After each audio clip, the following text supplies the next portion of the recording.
Right, blast from the past this week. We have found, look at this, an Index DG12 sliding head machine basically. The engineers at GW Martin in Eastleigh absolutely love it, and are reliably informed that the guys who originally supplied it are looking to get it back in their sort of museum. Anyway, start at that end and work the way down. So first of all, look at this for a bar feed. This is a 3-metre bar feed. That is absolutely outrageous. But what do you do to extend it? Make a longer bar feed? Just strap a bit of piping on the end.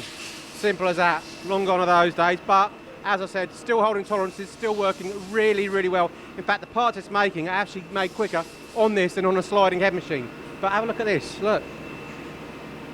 Lifting that up. Look in there. Now, I was having a chat with the guys.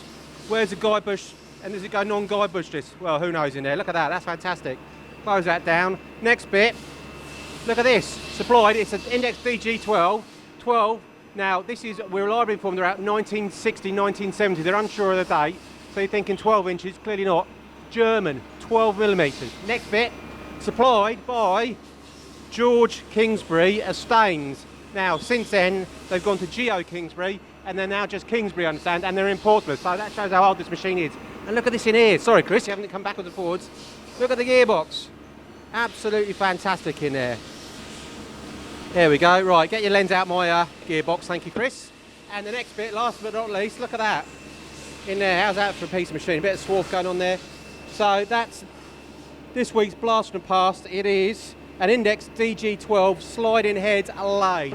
Great piece of equipment, still holding tolerances, still working all day long.